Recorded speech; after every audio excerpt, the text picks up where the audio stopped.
Okay po mga Explorer, magandang hapon po sa ating lahat. Sa hapon po ito, dito ulit tayo sa bundok ng Sitio Cambuin. Sa hapon po ito, magsagawa kami po ulit ng vlog. Magtuklas po kami sa pangatlong busay po, falls dito sa Sitio Cambuin sa itaas na bundok po. Bago tayo ulit magsimula, mag-count muna tayo ng 3, 2, 1, pasok!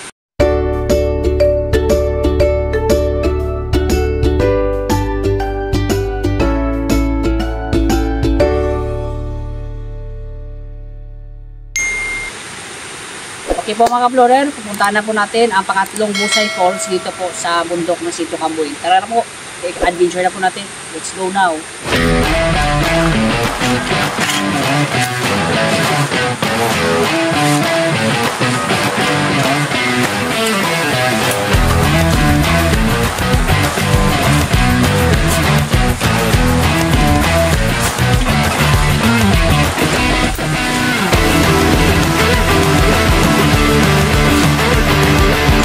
Nandito na po ako mga Explorer sa itaas po na bundok.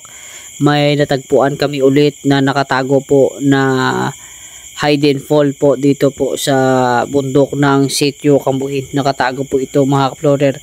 At muli naman natin natagpuan. Bale part 3 na po ito. Kasi nung una pumunta na po tayo sa dalawang secret small fall po. Bali ito pangatlong fall na po ito natagpuan namin po dito po sa bundok ng Sitio Cambuin.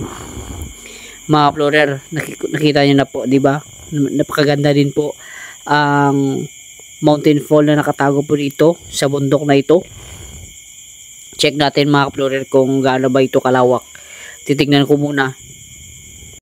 Okay po mga Explorer, pagmasdan at panoorin niyo muna kung ano po ang itsura ng mountain fall dito po sa Sitio Cambuin. Pangatlong mountain fall na po ito. Sige po, ipapakita ko po sa inyo ang kanyang itsura po ng mountain fall. Napakaganda din po para sa akin, kaso nga lang po, nakatago po ito sa mga kahoy. Kaya po natagpuan namin dito. Talagang napakasukal talaga ang mountain fall na ito. Medyo delikado din po kasi walang mga tao na pupunta dito mga Explorer. Tanging ako lamang at kasama ko po ng mga bata ang pumunta dito sa fall na ito. Kaya nga ang tahimik ng fall, ang mountain fall na ito kasi walang tao na pumupunta dito, kami lang po. Kaya in-explore namin at in-adventure namin ito para makita nyo rin po ang mountain fall na ito. Pero hindi naman po ako natakot kahit medyo masukal at maraming mga puno sa paligid. Maraming puno sa paligid sa fall na ito, nakatabon po dito sa mountain fall. Kaya nga kapag kung tingnan mo, sobrang sukal talaga. Pero okay naman kasi na-discover natin to ulit ang mountain fall na ito dito po sa Sitio Cambuin. Sige po, ipapakita ko po sa inyo ang kanyang itsura ulit at ikotin natin to ang mountain fall na nakatago po dito sa Sitio Cambuin sa part 3 ko po sa aking vlog. Okay na po mga Explorer, pupunta natin ngayon na. Maglilibot at mag-iikot-ikot lang muna tayo dito mga Explorer at pagmasdan natin ang nakatago po na fall sa bundok na ito.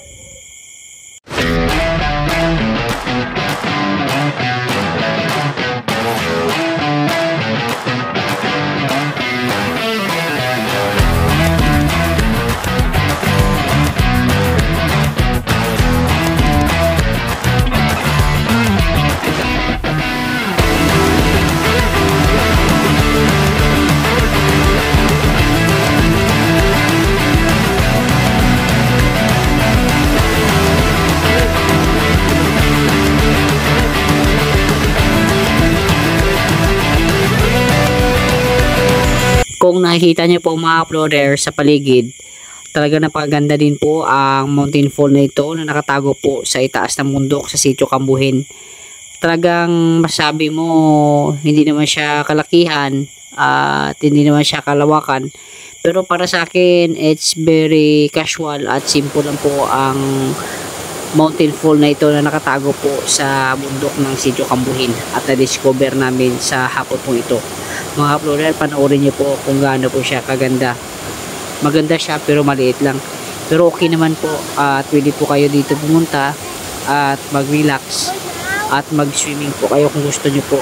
Sasamahan ko po kayo kapag gusto nyo po. Kaya mamaya maliligo na rin po tayo kasi napakalamig talaga ng tubig dito mga kaplorer. Ramdam na ramdam po yung agos ng tubig, napakalamig, at ang simoy ng hangin napakalamig din po mga kaplorer dito po sa bundok ng Sitio Cambuin. Bago ako maligo mamaya mga kaplorer, kakain muna ako ng kahit saglit lang po kasi alam nyo naman, nakaramdam na rin po ako ng kaunting gutom kasi sa paglalakad at paglilibot namin patungo po sa nakatago na mountain fall dito sa bundok na ito. Talagang almost mga 2 hours and 30 minutes po yung aming paglalakad punta dito mga kaplorer, diba? Akalain mo maglalakad ka ng 2 hours and 30 minutes, nakapagod yun. Pupunta pa kayo sa bundok at aakyat pa kayo para makita nyo po ang nakatago dito na secret mountain fall po dito po sa lugar ng Sitio Cambuin. Pangatlong mountain fall na po ito na natagpuan namin dito po sa Sitio Cambuin mga kaplorer, di ba? Napakaganda po, no? Nagtuklas tayo ulit ng panibagong adventure sa ating vlog po sa hapon po ito. Ito na nga, kumakain na po ako mga kaplorer kasi nakaramdam na rin po ako ng gutom sa paglalakad ko ng almost 2 hours and 30 minutes po. Nakaramdam din po yung pa ako ng pagod, kaya dito muna tayo mag-relax po sa nakatago na mountain fall dito po sa Sitio Cambuin. At mamaya maliligo na rin po tayo at sasamahan nyo lang po ako sa pagmukbang po sa hapon po ito. Kaya po bago tayo maligo mamaya, kakain na muna tayo. Nakita niyo na ba yung kinakain ko? Yung kinakain ko is chicharon po yan. Meron po pala akong dalang pantulak inumin mga kaplorer. May dala po akong Coca-Cola. 1 litro po yung dala ko. Bali, hatiin namin to sa mga kasama ko ang coke na ito kasi nakaramdam na rin po sila ng uwaw. Binigay ko na po sa kanila ang 2 baso na may laman na Coca-Cola. At nahiya silang sumama sa akin sa pagmukbang po sa hapon po ito, kaya ako na lang po ang nagmukbang na mag-isa po sa hapon po ito. Kasi nahiya sila humarap sa kamera sa aking vlog po sa hapon po ito, kaya ako na lang po nagsusolo mukbang po sa mountain fall na ito na nakatago po sa Sitio Cambuin. Tara na po mga kaplorer, sasamahan nyo lang po ako lagi sa pagmumukbang ko po. Let's eat po together. Nagugutom ako mga kaplorer, pagpasensya nyo na po kasi gutom na gutom talaga ako. Hindi po ako nakakain ng aking lunch time kasi hinahabol ko yung time ko na makapag-discover dito sa nakatago po na mountain fall dito po sa Sitio Cambuin. Kaya nagdo-double time ako para po sa vlog na ito, para may pakita po sa inyo. Kaya dito na lang po ako nagmukbang sa nakatago po na secret fall po dito sa bundok ng Sitio Cambuin. Samahan nyo lang po ako at panoorin nyo po yung view sa likuran ko po kung gaano po siya kaganda habang ako ay nagmumukbang po sa hapon po ito. Sige na po mga kaplorer, panoorin nyo lang po ako habang nagmumukbang po ako sa hapon po ito. Pati ang sarap pala sa pakiramdam mga kaplorer na makapagtuklas tayo sa bundok na ito at may matagpuan tayo na mountain fall. Kaya po so amazing talaga yung pag-explore natin sa part 3 mga kaplorer. Kahit nakaramdam po tayo ng pagod sa paglalakad natin sa almost 2 hours and 30 minutes, okay lang yun. Ang mahalaga nakapag-explore tayo dito at nakapag-adventure at nakapagmukbang din po sa hapon po ito. It's very nice to see na maganda talaga ang nature dito sa earth mga kaplorer. Dapat sa pagpunta natin sa mga nature, alagaan natin at kung kailangan linisin natin at para din po ito sa atin ang nature, kasi ang nature is ginagamit po ito ng mga tao at ginagalaan at pinupuntahan. Kaya po very amazing talaga yung pag-explore natin at pag-adventure po sa hapon po itong mga kaplorer. Sige po mga kaplorer, ipagpatuloy ko lang po yung aking pagmukbang. Mamaya maubos na rin po itong mga kaplorer. Kain na tayo ng kain kaplorer ha. Sige na po. Ito po mga kaplorer, Coca-Cola. Inumin ko na kasi wow na talaga ako.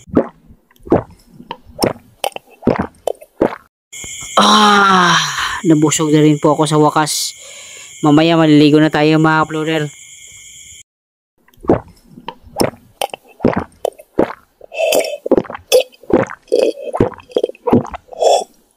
po mga explorer, liligpitin ko lang muna ang basura ko. Bawal magalat dito para may maintain natin ang kalinisan ng nature na ito, ang Mountain Fall po.